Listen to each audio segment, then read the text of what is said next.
दोस्तों, हर हर महादेव, जय श्री राम। आप सभी को मेरा नमस्कार है। मैं हूं अनुराग दीक्षित और आप सभी लोग उपस्थित हैं मैथ्स बाय अनुराग दीक्षित में। उम्मीद कर रहा हूं मैं अपनी आवाज को ठीक ढंग से आप सभी तक पहुंचा पा रहा हूं। तो अपने नेक्स्ट सेट की शुरुआत करते हैं, प्रैक्टिस सेट, और इसके पहले क्वेश्चन से हम लोग आगे बढ़ते हैं। ठीक है, चलिए दोस्तों, तो पहला प्रश्न जो है अपने पास वो कुछ ये है। आपको उम्मीद कर रहा हूँ कि अच्छे से दिख रहा होगा। ठीक है, बहुत बढ़िया बढ़िया से कुछ क्वेश्चन है जो आपके आने वाले एग्जाम में आपकी मदद करेंगे 100%। और मेरे मॉक टेस्ट से, मैं आपको फिर से बोलता हूं ये लाइन हर बार, मेरे मॉक टेस्ट से आपको 90% सिलेबस मिलेगा ही मिलेगा। ठीक है, 10% जो अगर नए क्वेश्चन आएंगे तो वो भी कॉन्सेप्ट कहीं बाहर नहीं जाएगा, इतना गारंटी के साथ कहूंगा। चलिए, पहला क्वेश्चन है कि एक्स की पावर वाई की पावर जेड 1 के बराबर है, फिर वाई की पावर जेड की पावर एक्स 125 के बराबर है, और जेड की पावर वाई की पावर एक्स जो है वो 243 है। कह रहा है एक्स वाई जेड प्राकृतिक संख्या है, तो 9x + 10y - 18z की वैल्यू क्या होगी। अब बात को आप समझना जरा। जैसे यहाँ पे बोला गया कि x की पावर y की पावर z, ये अपने पास किसके बराबर है? 1 के बराबर है। तो 1 की पावर अगर मैं 1 लिख दूं और इसकी पावर भी 1 लिख दूं तो इसके नेचर पे कोई फर्क तो नहीं पड़ेगा? कोई फर्क नहीं पड़ सकता है। यस, कोई फर्क नहीं पड़ सकता है, अच्छी बात है। फिर हमारे पास दूसरी वैल्यू लिखी थी y की पावर z की पावर x, ये अपने पास लिखा था 125। 125 को अगर आप लिखे 5 की पावर 3, 125 को अगर आप लिखे 5 की पावर 3 और इसकी पावर 1, तो कोई फर्क पड़ेगा क्या? आप बोलोगे नहीं पड़ेगा सर, बिल्कुल भी नहीं पड़ेगा, इसमें क्या ही फर्क पड़ेगा। और लास्ट जो अपने पास व्यंजक दे रखा है वो लिखा है z की पावर y की पावर x, ये लिखा हुआ, और ये दिया हुआ है 243। अब इस बात को थोड़ा सा समझना कि जब ये 243 दिया है तो इसका मतलब ये 3 की पावर 4 दी हुई है। कितना दिया हुआ है? 3 की पावर 4 नहीं, 3 की पावर 5 दिया हुआ है। ठीक है, तो ये हो गया 3 की पावर 5। और अगर इसमें 1 ऊपर लगा दूं तो कोई फर्क नहीं सर, कोई फर्क नहीं पड़ेगा। अच्छा देखो जरा, अब अगर मैं इन दोनों का कंपैरिजन करता हूं तो यहां से मुझे क्या मिल जाएगा? x की बराबर जो है वो 1 मिलेगा। हाँ सर, मिल जाएगा। ठीक, यहां पर अगर मैं कंपैरिजन करूं तो यहां से हमको y बराबर क्या मिल जाएगा? y बराबर 5 मिल जाएगा। बोलोगे यस सर। और यहां से z की वैल्यू कितनी दिखाई दे रही है? z की वैल्यू यहां से क्या दिखाई दे रही है? 3। x की क्या दिखाई दे रही है? 1। यहां से देखो, अगर यहां पर मैं कंपैरिजन कर रहा हूं तो हमारे पास यहां से z का मान कितना मिल रहा है? 3 मिल रहा है, और यहां से भी z का मान 3 मिल रहा था। तो ये दोनों बातें सेटिस्फाई हो रही है। यहां से y का मान 5 दिख रहा है, x का मान 1 दिख रहा है, तो एक चीज समझ में आ गई कि x का मान 1 है, y का मान 5 है और z का मान 3 है। तो x का मान 1 होने का मतलब ये 9 हो गया। y की वैल्यू अगर 5 दिख रही तो 10 × 5 50 हो गया, और z की वैल्यू 3 दिख रही तो 18 × 3 54 हो गया। इसके 50 से ये 50 खत्म, 9 - 4 का मतलब आपका जो जवाब होना चाहिए वो क्या होना चाहिए? 5 होना चाहिए। तो आपका आंसर क्या बनेगा? ऑप्शन नंबर डी, की इस सवाल का जो उत्तर हो जाएगा वो कितना बन जाएगा? 5 बन जाएगा। ठीक है, बहुत बढ़िया, बहुत खूबसूरत सवाल है। क्लियर है? चलिए अगला सवाल देख लीजिए। हा, क्या बात है। ये वैल्यू दी है और इस पर x का मान पूछ रहा है कि इस पर x का मान क्या होगा। पहले एक बार आप खुद से भी कोशिश करिए और फिर मैं आपको तो बताऊंगा ही बताऊंगा। जैसे अब देखिए, जो प्लस वाली वैल्यूज हैं, अगर इसकी मैं बात करता हूं तो पहला जब ब्रैकेट सॉल्व करोगे तो अपने पास आएगा 3/2। ठीक, अगला प्लस का जब ब्रैकेट सॉल्व करेंगे तो हमारे पास क्या आ जाएगा? मल्टीप्लाई लगा के 5/4। करेक्ट है। अगला ब्रैकेट सॉल्व करने पर अपने पास क्या आ जाएगा? 7/6 आ जाएगा। और नेक्स्ट ब्रैकेट अगर हम प्लस वाला सॉल्व करेंगे तो अपने पास 9/8 आ जाएगा। ये प्लस के ब्रैकेट सॉल्व हो गए। माइनस वाले ब्रैकेट को सॉल्व करने पर 2/3 आएगा। बहुत ध्यान से सुनिएगा। इसको सॉल्व करने पर हमारे पास 4/5 आएगा। नेक्स्ट ब्रैकेट को सॉल्व करेंगे तो हमारे पास 6/7 आएगा। और ये किसी के बराबर दिया था, किसके बराबर? 1 + 1/x के। तो आप एक चीज देख पा रहे होंगे, बहुत ध्यान से सुनना, एक चीज आपको समझ में भी आ रही होगी भाई। 3/2 से 2/3 खत्म, 5/4 से 4/5 खत्म हो गया, और 6/7 से 7/6 खत्म हो गया। तो इसको आपको लिखने की जरूरत नहीं थी, क्योंकि आप इसको ऐसे भी देख सकते थे कि भाई ये पूरी वैल्यू तो मल्टीप्लाई में ही है, गुणे में ही है। ये हमारे पास a + b लिखा है, अगर इसको, ये a + b है, ये a + b है, ये a + b है, ये a + b है ना। नीचे वाले ब्रैकेट में a - b लिखा हुआ है। तो आप इसको मोटे मोटे तौर पर मुंह जवानी सॉल्व कर सकते हैं ना।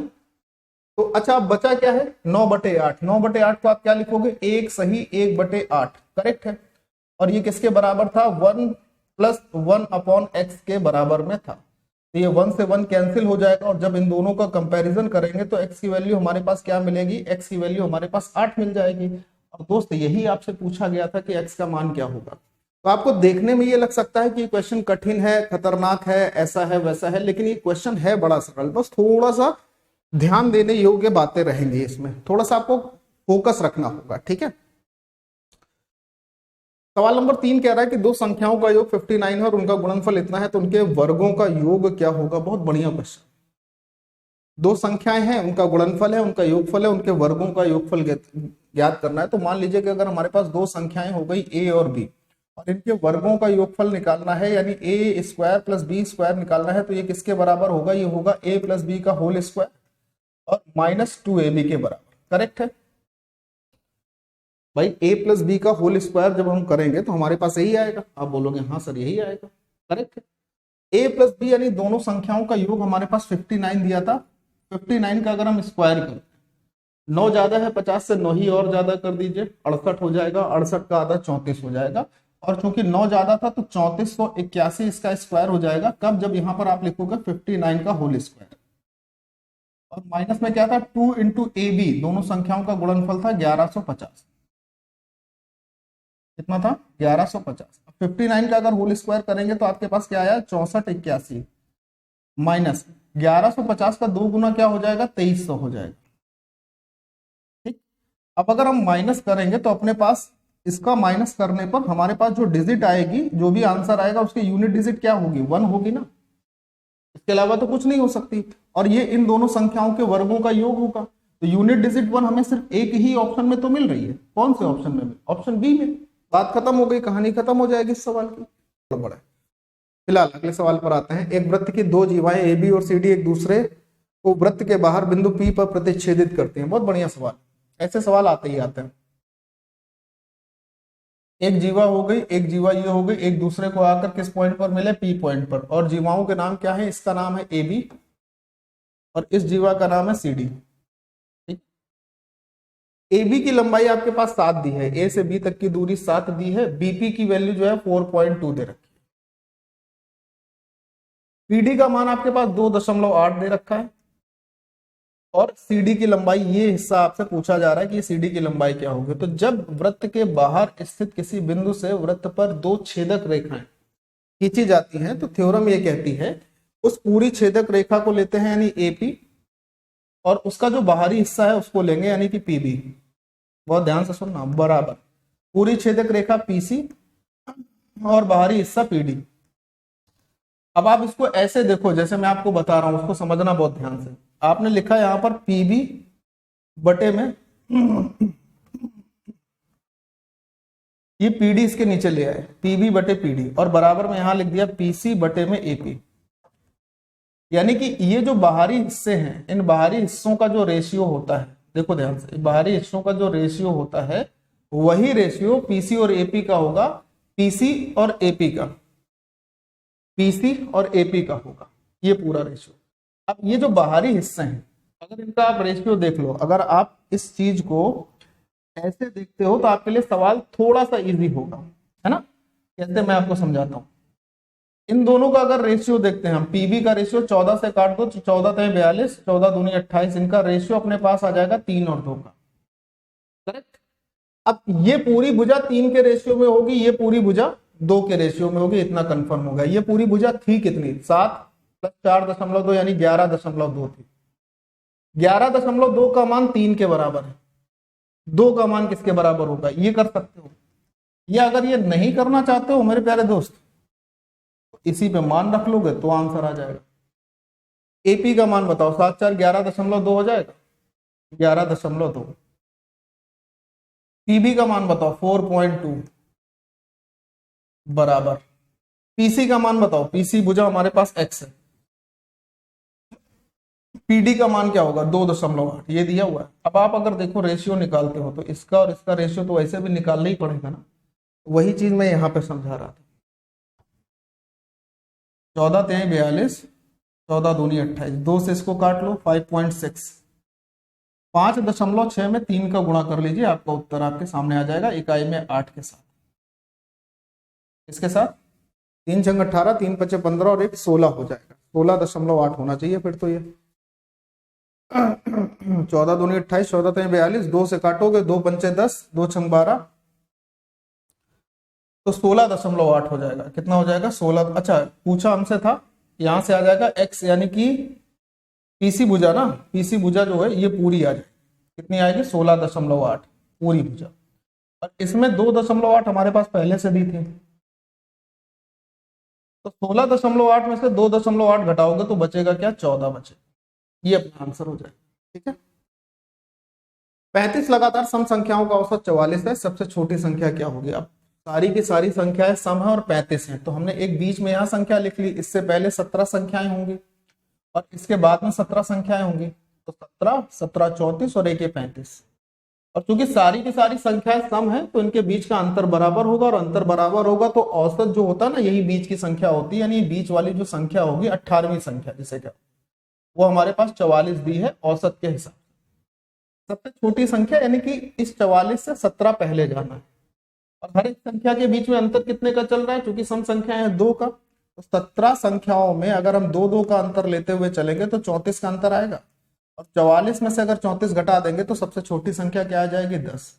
अगर ऐसे ही सबसे बड़ी संख्या पूछता तो 34 जोड़ के लिख देते, तो 34 जोड़ के लिखने पर हमारे पास कितना हो जाता 76 हो जाता, 78 सॉरी 78 हो जाता, ये हो जाता।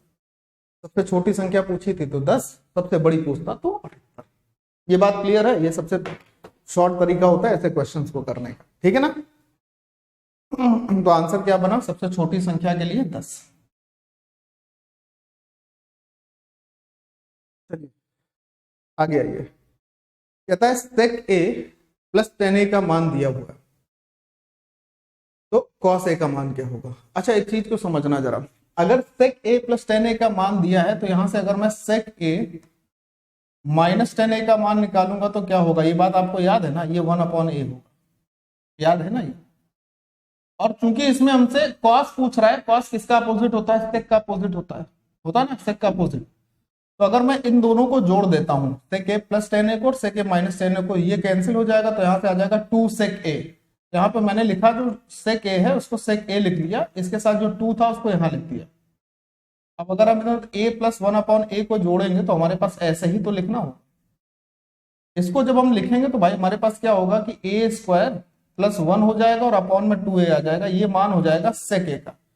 और अगर sec a का मान ये हो गया a स्क्वायर प्लस 1/2a, तो cos a जो होगा ये इसका अपोजिट होगा, यानी ऊपर 2 होगा 2a होगा और नीचे क्या होगा a स्क्वायर प्लस 1। किसमें दिया है, ऑप्शन नंबर बी में। किसमें दिया है, ऑप्शन नंबर बी में दिया है। ठीक है, छोटा सा सवाल था लेकिन है बड़ा मजेदार। अगर आपको ये बात याद हो कि ये कैसे होता है तो मैं आपको ये बता देता हूं, जैसे sec a minus tan a, ठीक, और यहाँ पे देखो sec a plus tan a, ये जो होता है ये किसके बराबर होता है, ये 1 के बराबर होता है। कैसे होता है भाई, sec square a minus tan square a बराबर 1 ही तो होता है। तो हमने sec square a minus tan square a को a माइनस बी और a प्लस बी की फॉर्म में अपने दिमाग में सोचा था। ये आपको भी करना होगा, ये लिखना नहीं है एग्जाम में, टाइम वेस्ट नहीं करना। अगला सवाल, यदि 4 वर्षों में 8% ब्याज के साथ वर्तमान राशि इतनी है तो मूल राशि क्या हो। यदि ये मिश्र धन दिया है आपसे, चला आपका जो है क्या मूलधन क्या होगा। 4 वर्ष है, 8% है, 32% ब्याज हो गया। और 32% के साथ अगर हम मूलधन जोड़ेंगे तो 132% हो जाएगा, और उस 132% का मान हमारे पास 87,750 के बराबर में दिया हुआ है। अब आपसे कह रहा मूल राशि क्या होगी, यानी कि 100% का मान पूछ रहा है। जब डिजिट सम मैंने आपको पढ़ाया था तो उसमें यह तरीका आपको बताया था कि कैसे क्या काम करना होता है, याद है थोड़ा बहुत। हाँ सर याद है। देखो ये संख्या क्या 3 से कटती आपको दिखाई दे रही है, 7 7 14 5 19 19 और 8 27, ये सर कट रही थी। इसको मैंने 3 से निपटा दिया। पहले देखना क्यों कर रहे हैं, 3 चौको 12 3 चौको 12, इसको 3 से निपटाते हैं, 3 दूनी 6 हो जाएगा, 3 9 में 27, 3 दूनी 6 3 5 15, ये हो जाएगा। अब हम डीएस लगा देंगे भाई, इसका इसके साथ मल्टीप्लाई होगा, इसका इसके साथ होगा, तो 44 तो नीचे आएगा ना। इसका डीएस देखो जरा, इसका डीएस क्या होगा, तो बोलोगे सर 9 होगा, 9 हो गया।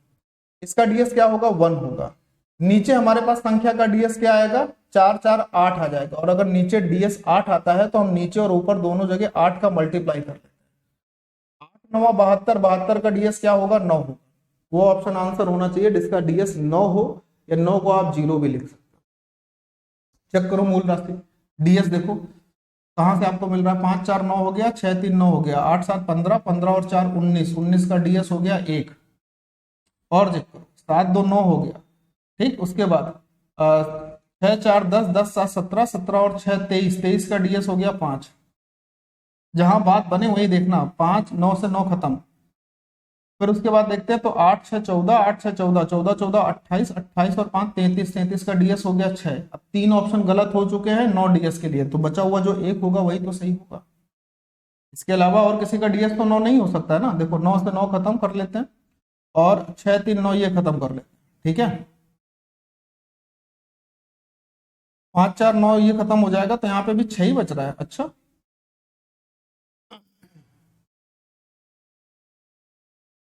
डिवीजन सही हुआ है। 5 2 7 2 9 ये हो गया, और 4 4 8 हो गया नीचे डीएस। 8 में 8 का गुणा किया, ऊपर भी 8 9 8 72, डीएस तो 9 ही होना चाहिए है? ऊपर कहीं ऐसा तो नहीं डीएस लिखने में कोई गड़बड़ करी हो। और एक बार फिर से देख लेंगे, इसमें ऐसी क्या बात है भाई, अपने घर की खेती है। 6 3 9, 6 3 9, 5 4 9 खत्म, 8 7 15, 15 4 19, 19 का डीएस हो गया 1।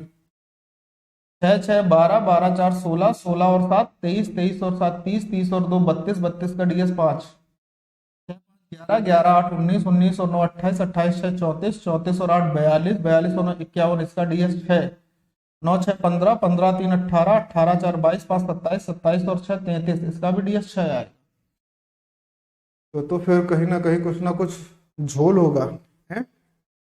डीएस 6 आ रहा है, ऐसे कैसे डीएस 6 आना चाहिए यार, दशमलव में उत्तर आएगा ये तो ठीक है। रुको जरा 1 मिनट। अब क्या है ना, मैं घर से रट के नहीं आता हूँ सारी चीजें। कई बार क्या होता है कि जब ऐसी कंडीशन हो जाती है तो बच्चों को लगता है लो इन्हीं को नहीं आ रहा है। मैं घर से रट के थोड़ी आता हूँ सवाल, मैं करता यही हूँ। और मैं उसमें भी आपको ये संभावनाएं दिखाने की कोशिश करता हूं कि ये आपके साथ हो सकता है एग्जाम में, तो इससे बचना है ऐसे सवाल, ठीक है। आओ जरा समझे, ठीक है। इसके आगे 0 आ जाएगा, इसके आगे 0 आ जाएगा। भाई 0.2 लिखो या 0.20 लिखो, एक ही बात है ना।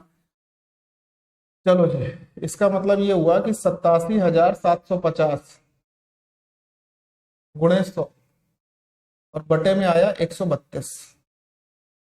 11 से काट सकते हैं क्या, 11 7 77, 10 बचेगा 107, 11 9 99, 8 बचेगा 85, 11 7 77, 11 से नहीं कटेगा, 11 से नहीं कटेगा तो फिर हमें इसको जो है 3 से ही काटना पड़ेगा। 3 से इसको काटा था तो हमारे पास यहाँ से 29 आया था और यहाँ से 250 आया था। 3 से इसको काटा था तो हमारे पास 44 आया था। 4 से इसको काटोगे तो 25 आ जाएगा, और 4 से इसको काटोगे तो 11 आ जाएगा, ठीक। अब ये संख्या को हमें काम में लेना होगा कि हमारे पास क्या है। अच्छा, मान लीजिए हम ये कहते हैं कि हमारे पास 10 होता, अप्रोक्सीमेशन देख रहे हैं, अगर ये 10 होता तो 10 से कट जाता तो 2925 आता। 2925 में 25 का अगर हम गुणा करेंगे तो हम किसके करीब पहुंचेंगे ये तो हम समझ सकते हैं ना। 25 पंचे 125, 5 हासिल 12, 25 दूनी 50, 12 62 हासिल 6, 25 में 225 और 6 231, 23, 25 दूनी 50 और 23 73, 73 से कुछ बड़ा आंसर होगा, कुछ छोटा आंसर होगा, बड़ा नहीं हो सकता क्योंकि इसको हमने 10 माना है तब काटा। 11 मानेंगे तो वैल्यू थोड़ी कम हो जाएगी, यानी 73,125 से थोड़ा सा छोटा आंसर होना चाहिए। 73,125 से थोड़ा सा छोटा, जो बिल्कुल छोटा है वो यही है। ये तीनों तो आंसर नहीं हो सकते। ये तो कंफर्म हो गया कि ऑप्शन डी ही आंसर आएगा। अब ये कैलकुलेशन आप जितनी तेजी से बना सकते हो उतनी तेजी से बनाकर काम कर सकते हो। 11 से आप चाहो तो इसको काट लो कि 11 दूनी 22, 3 बचेगा, 2 सही 3/11 और फिर गुणा कर लो। या ये देख लेना कि डीएस में हमने क्या कहीं कोई गड़बड़ करी है क्या, ये भी एक बार चेक कर लेना, ठीक है। सवाल नंबर नेक्स्ट, समबाहु त्रिभुज एबीसी का जो केंद्रक है वो ओ है। यदि एबी 27 है तो एओ का मान क्या होगा। कितना बढ़िया सवाल है, कितना सरल है। समबाहु त्रिभुज का मतलब है एक ऐसा त्रिभुज जिसकी तीनों भुजाएं आपस में बराबर होती है, एबीसी। अब जब इसके केंद्रक की बात की जाती है तो केंद्रक वो हिस्सा होता है जहां पर इसकी तीनों माध्यिकाएं आपस में मिलती हैं। वो हिस्सा हो जाएगा ये केंद्रक का, ठीक। और ये जो केंद्रक है ये ओ है। ए बी की जो वैल्यू है वो आपके पास 27 है, यानी भुजा का मान 27 दिया है, ठीक। तो कह रहा ए ओ की वैल्यू क्या होगी, ये हिस्सा पूछ रहा है। आपको पता है कि समबाहु त्रिभुज की जो माध्यिका होती है वो हमेशा 2 और 1 के रेशियो में होती है। बड़ा हिस्सा ए से ओ तक का 2 होगा, छोटा हिस्सा ओ से डी मान लीजिए, ये 1 होता है। ये क्या होता है, डी, 1 के रेशियो में। तो सबसे पहले इसकी ऊंचाई निकाल लें, फिर ऊंचाई को 3 हिस्सों में डिवाइड करके 2 का मान निकालें, यही तो होगा। ए ओ चाहिए, तो ए ओ क्या होगा, पूरी ऊंचाई 3 के अनुपात में है, उसमें आपको 2 वाला हिस्सा चाहिए था, है ना। पूरी ऊंचाई किसके रेशियो में है, 2 और 1 के रेशियो में, यानी 3 हो गई। और उसमें से आपको ए ओ की हिस्सा चाहिए, यानी 2 का मान चाहिए।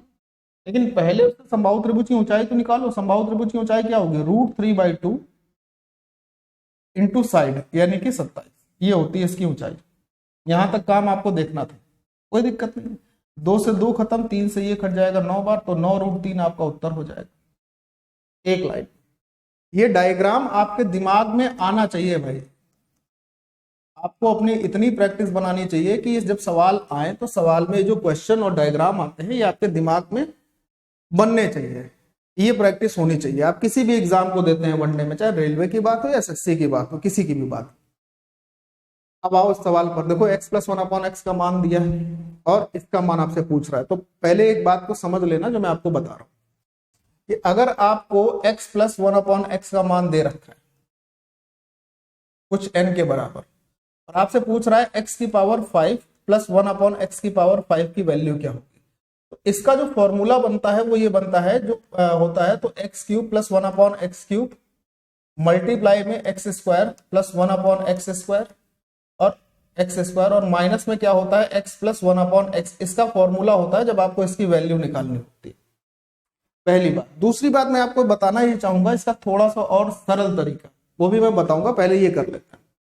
तो अगर x + 1/x का मान हमारे पास n है, यानी कि 5 है, तो भाई x² + 1/x² का मान क्या होगा, तो अगर x + 1/x का मान हमारे पास n दिया है, तो x² + 1/x² का मान होगा n² - 2, 5 का स्क्वायर 25, 25 - 2 यानी 23 हो जाएगा। तो ये हिस्सा हमारे पास आएगा 23, ठीक।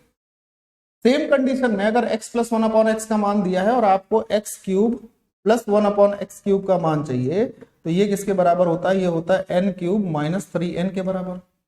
अब n यहाँ 5 दिया है, तो 5 का क्यूब 125 हो जाएगा, और उसमें 15 माइनस कर लेंगे तो ये 110 हो जाएगा, यानी ये मान हो गया 110 के। और इसमें x + 1/x यानी 5 ही माइनस करना है, करेक्ट, यस सर, माइनस करना है। अब जरा इसका गुणा करना तो कोई कठिन काम नहीं होगा, ये आ जाएगा 2 5 3 0 में से अगर मैं 5 को माइनस करूंगा तो अपने पास अपना उत्तर तो आना चाहिए। तो सर यहाँ पे उत्तर तो नहीं आ रहा, x + 1/x, है ना।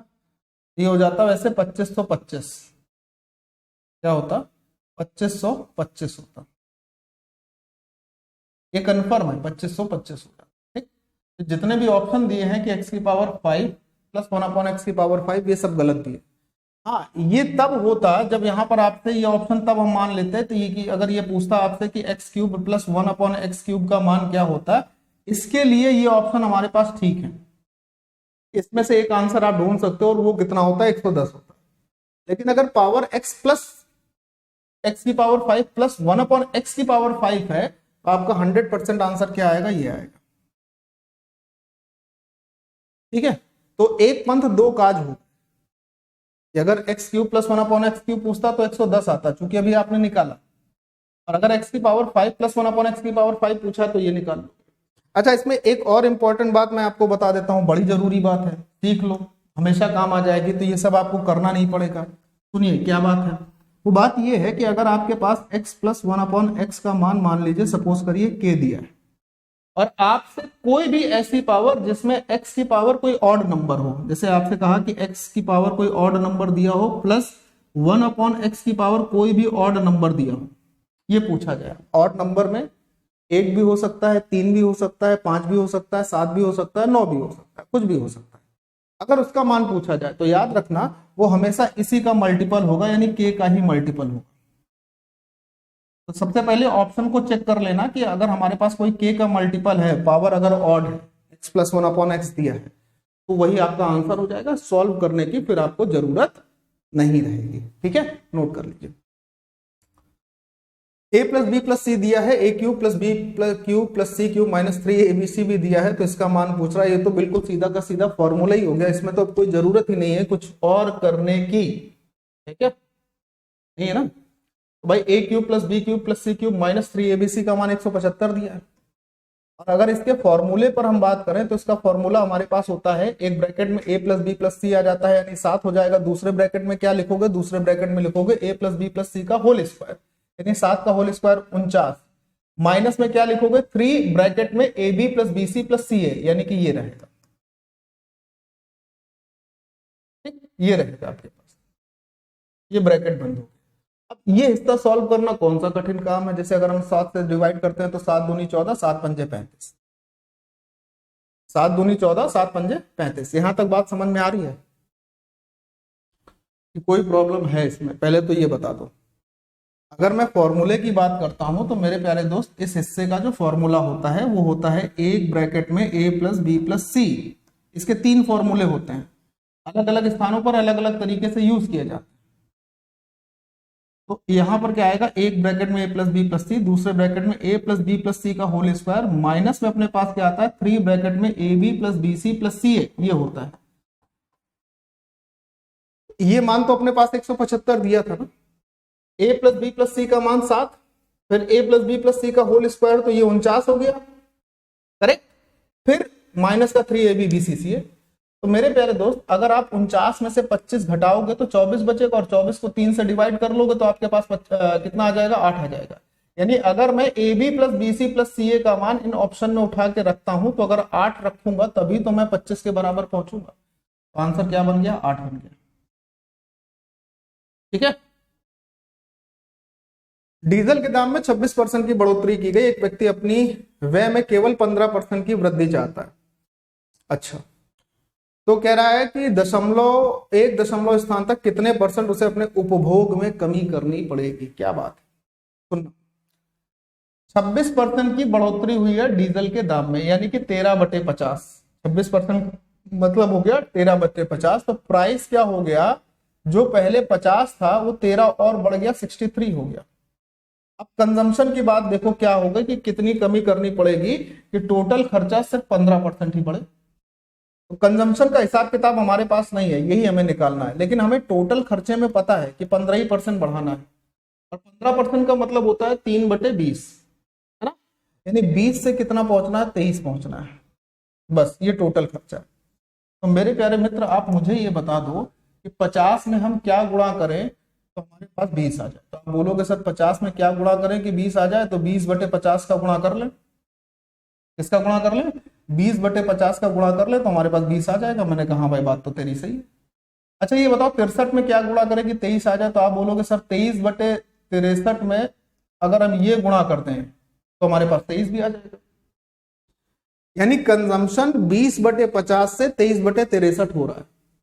कितना हो रहा है, 20/50 से 23/63। ठीक, 20/50 तो मैंने लिख लिया 2/5, 0 से 0 काट कर, और ये हो गया हमारे पास 23/63। 63 दूनी कितना हो गया, 63 दूनी हो गया 126, और 23 गुणे 5 कितना हो गया, 115 हो गया। यानी जो कंजम्पशन है वो 126 से कितना आएगा, 115 पर। 126 से 115 पर आने पर कुछ तो कमी हुई, कितनी, 11 की, और किस पर हुई है, 126 पर। अभी परसेंट में किसके बराबर जाएगा ये आपको देखना है, बहुत ध्यान से समझना, जल्दबाजी तो है नहीं, आराम से काम कर लेते हैं। 11 एकम 11, एक बचा, 11 एकम 11, 11 चौको 44, 11.4। मैं ये कह रहा हूं भाई कि अगर ये सिर्फ 11 होता तो 11 से लगभग इसे डिवाइड करते 9 कुछ आता, 9 से 1/9, 9.09 आता, 0.4 और, तो जब भाग दोगे तो 9.09 से बड़ा होगा या छोटा होगा, तो छोटा ही होगा ना, और 9.09 से ये तो बड़ा हो गया, यानी लगभग करीब में आंसर क्या पहुंचेगा, 8.7%। कितना पहुंच जाएगा, 8.7%। क्लियर है मेरी बात, वेरी गुड। चलिए अगला सवाल देखिए। x tan 60 प्लस cos 45 बराबर sec 45 दिया, x स्क्वायर प्लस 1 का मान क्या होगा। अब इससे ज्यादा सरल कुछ हो सकता है क्या, सीधे सीधे वैल्यू ही तो रखनी है। tan 60 का मान √3, ये हो गया √3x। cos 45 का मान 1/√2, sec 45 का मान √2। जब घटाओगे तो √2 माइनस 1/√2 करोगे तो हमारे पास क्या आएगा, 1/√2 आएगा। नीचे जाएगा x का मान क्या हो जाएगा, 1/√6 हो जाएगा। और अब हमसे एक्स स्क्वायर करना है, एक्स स्क्वायर करने पर हमारे पास ये 1/6 हो जाएगा और +1 भी करना था। तो जब 1/6 +1 करोगे तो क्या बनेगा, 7/6। ये आपका आंसर हो जाएगा। ठीक है, नेक्स्ट क्वेश्चन पर आते हैं। अगला सवाल ये है कि सुरेखा कोई धनराशि उधार लेती है और इसे प्रत्येक ₹5,547 की 2 समान वार्षिक किस्तों में लौटाती है। अच्छा, ब्याज की गणना वार्षिक चक्रवृद्धि के आधार पर की जाती है। यदि ब्याज की दर 7.5% वार्षिक है तो उसके द्वारा भुगतान किया गया कुल ब्याज कितना है। अब आपको समझना जरा, ये जो प्रश्न है जिसमें ये पूछा गया कुल ब्याज कितना है, इसको थोड़ा सा समझना पड़ेगा। देखो 7.5% का मतलब होता है 15/2%, ब्याज की जिस दर की बात कर रहे हैं। और इसको अगर हम 100 हटाकर 5 से काट दें 3 बार, 5 से काट लें 20 बार, ये हो जाएगा अपने पास 3/40। 7.5% का मतलब हो गया 3/40। 2.5% 1/40 होता है, तो 7.5% क्या हो गया, 3/40। बहुत ध्यान से समझिएगा। 3/40 का मतलब ये है मेरे प्यारे दोस्त कि आपका मूलधन 40 के रेशियो पे है, जिस पर आपको 3 इंटरेस्ट मिल रहा है 1 साल में, तो उसका मिश्रधन हो रहा है 43 1 साल में। और क्योंकि यहां पर 2 समान वार्षिक किस्तें थी, कितनी वार्षिक किस्तें हैं, 2 समान वार्षिक किस्तें हैं, तो अगली किस्त जो होगी वो भी 40 से 43 की होगी। ये जब भी कहोगे तो मामला गलत हो जाएगा। अगली किस्त होगी 40 के स्क्वायर से 43 के स्क्वायर। 40 का स्क्वायर 1600, ये हो गया, समझना ध्यान से। 40 का स्क्वायर 1600 यहां हो गया, और 43 का स्क्वायर अब आपको देखना है। 7 का में 7 ही और कम करो तो हो जाएगा 36। 36 का आधा हो गया 1849, 43 का स्क्वायर। अब चूंकि किस्तें बराबर थी, तो किस्त को बराबर करने के लिए इस 43 को 1849 बनाने के लिए यहां पे भी आप 43 का गुणा करोगे और यहां पे भी 43 का गुणा करोगे, क्योंकि रेशियो सेम रखना है। अब आपको किस्त चाहे यहां पर देखें और चाहे यहां पर देखें बराबर दिख रही 1849, आप बोलोगे हाँ। ठीक है, मूलधन देखना, मूलधन यहां पर 40 गुणे 43 है, यहां 40 गुणे 40 है, तो मूलधन अगर टोटल देखोगे तो 40 कॉमन हो जाएगा, 43 और 40 जोड़ोगे तो 83 हो जाएगा। तो टोटल अगर हम मूलधन की बात करें तो हमारे पास 4 3 12 1 4 8 32 और 1 33 हो जाएगा, यानी कि 3320 रुपए का टोटल मूलधन रेशियो में रहेगा। समझना ध्यान से। और टोटल मिश्रधन यानी टोटल ब्याज के साथ आपने कितना रुपया दिया है उसको चेक कर लो जरा, ब्याज के साथ रुपए कितना दिया है। 1849 गुणे 2, 2 9 में 18 के 8 हासिल लगे गए, 2 चौको 8 1 9 हासिल 1 2 18 36 और 1 37, ये होगा। ठीक, 3320 से 3798 का मतलब हो गया कि आपके पास 4 इधर आएगा और 98 में से 20 को अगर माइनस कर देंगे 478 रुपए का ब्याज मिला होगा। ये रेशियो आया, इसमें कुछ ना कुछ गुणा करके आगे हम बढ़ेंगे। अब गुणा किसका करना ये देखो। प्रत्येक किस्त आपके पास आ रही है 1849 और सवाल के हिसाब से प्रत्येक किस्त दी है 5547 की।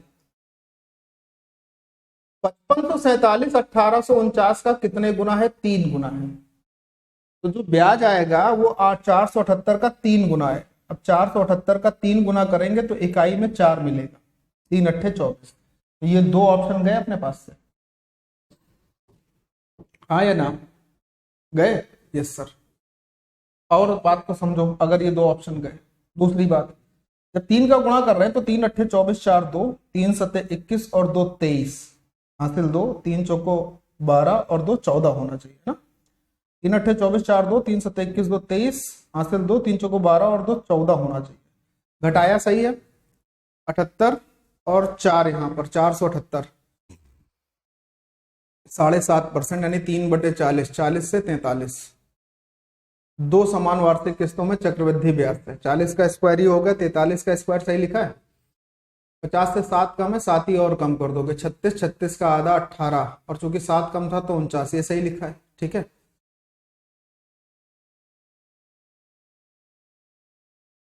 टोटल मूलधन हमारे पास कितना आ जाएगा, 40 और 83, 3 जीरो, 4 3 12, 2 4 8 32 33, और टोटल मिश्रधन हमारे पास इतना आ जाएगा। तो जो ब्याज रहेगा वो यहाँ से इतना दिखाई देगा। ठीक है, बहुत बढ़िया। अब उसी को हमको जोड़ना था, 1434 होना चाहिए फिर तो, 1134 आ रहा है, इसको आप सही करो 1434। ठीक, अच्छा अब एक बात को समझना जरा मेरे साथ और ढंग से। मैं ये कह रहा हूं कि मुझे ये सब कुछ नहीं करना है, मैं सिर्फ इतना जान रहा हूं, देखो ध्यान से, कि आपके पास ब्याज की दर दी है 7.5%। 7.5% का मतलब हो गया 3/40।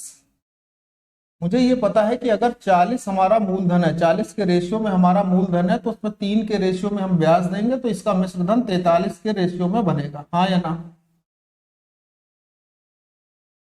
अब चाहे 1 साल की बात हो, चाहे 2 साल की बात हो, चाहे 3 साल की बात हो, ब्याज जो होगा वो हमारा 3 के ही रेशियो में रहेगा। हाँ या ना?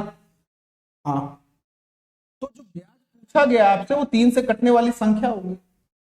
अब अगर हम अपने ऑप्शंस जितने भी दिए थे, अगर इन ऑप्शन में से हम ये देखें कि 3 से कटने वाली संख्या कौन सी है, तो हमारे पास कौन सी आ रही, मान लो ये हमारे पास 6 2 8 1 9 1 10, ये 3 से कटेगा नहीं। 9 6 15 1 16, 3 से कटेगा नहीं। 4 3 7 1 8 1 9, ये 3 से कट जाएगा। 4 4 8 1 9 1 10, ये भी 3 से नहीं कटेगा। तो इस हिसाब से हमारे पास क्या आ रहा है, 1134। तो ये तो आंसर ऐसे ही हो जाएगा, इसमें तो कोई समस्या आपके पास आएगी नहीं। अब जहां तक बात है कि 1134 या 1434, इसको हम एक बार और चेक किए ले रहे हैं कि कहीं तो ऐसा नहीं कि कोई मामला हमारा जो है गलत हुआ हो, शायद की ही बात कर रहा हूं, ऐसे नहीं कर रहा। इसका 3 गुना हुआ था, तो यहाँ पे इसका भी 3 गुना होगा, क्योंकि प्रत्येक किस्त बराबर है। बात सही है ना? 3 गुना, 2 समान वार्षिक किस्तें दी। अच्छा ये सुनो कि अगर इसका 3 गुना यहाँ पर करेंगे तो इसका 3 गुना यहाँ होगा, 1600 का 3 गुना 4800 हो जाएगा। हाँ सर, और इसका भी तो 3 गुना होगा, 120 गुणे 43 होगा। 120 गुणे 43, 0 12 3 36 के 6, हासिल 3 12 चौको 48 और 3 51, यानी यहाँ पर मिश्रधन आपके पास इतना होगा, और यहाँ मूलधन ये इतना होगा, और यहाँ मूलधन इतना होगा। ठीक, अब अगर इन दोनों मूलधन को हम जोड़ते हैं तो हमारे पास मूलधन क्या आएगा, 0 6 8 1 9 और 5 4 9, ये हमारा मूलधन हो गया। मिश्रधन जोड़ लीजिए, 5547 की 2 किस्तें थी, इसमें 2 का गुणा कर लेंगे, 2 7 14 के 4, हासिल लगेगा 1, 2 चौको 8 1 9 हो जाएगा, और 55 दूनी 110 हो जाएगा। ये हो गया हमारा मिश्रधन। ये घटाने पे हमें क्या दे रहा है, 4, 9 में से 6 3, 110 में से 99, 1100 दे रहा है, यानी 1134 ही आएगा। वहां कहीं हमसे कैलकुलेशन में दिक्कत हुई होगी, तो यानी जो ब्याज मिलेगा वो 1134 मिल जाएगा। तो ये कैलकुलेशन या तो आप करके आंसर निकाल लीजिए ऐसे सवाल का, वरना इस पर दिमाग लगाइए तो आपका आंसर कैसे आ जाएगा ये भी आपने देख लिया। क्या कहते हो? एक समबहुभुज के आंतरिक कोणों का योग जो है वो अपने पास दे रखा है 1440। कह रहा बहुभुज की संख्या कितनी है। अब समझना, बहुभुज में भुजाओं की संख्या कितनी है।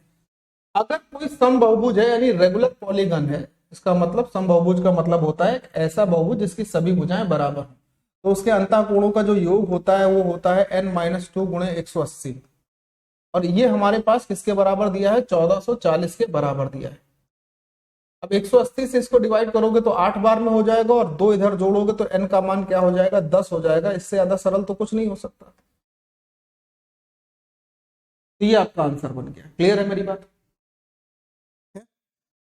ये इस सेट के आपके लगभग सारे सवाल कंप्लीट हुए, 25 क्वेश्चन। मुझे उम्मीद है कि आपको अच्छा लगा होगा। बहुत बेहतरीन क्वेश्चन थे, और उनको करने के लिए आपने जो चीजें सीखी वो भी अच्छी है।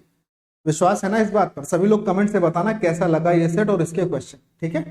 हाँ, और एक चीज और, आप हमारे मैथ्स के कंप्लीट फाउंडेशन बैच को सिर्फ 99 रुपए में ज्वाइन कर सकते हैं, लाइफ टाइम वैलिडिटी और फ्री टेस्ट पास के साथ 15 अप्रैल 2025 तक। इसके लिए आप इस नंबर पे कॉल कर सकते हैं, और हमारी application math by Anurag Dikshit app को प्ले स्टोर से डाउनलोड कर लेंगे। ठीक है, चलिए बाय बाय, जय हिंद एंड टेक केयर दोस्त।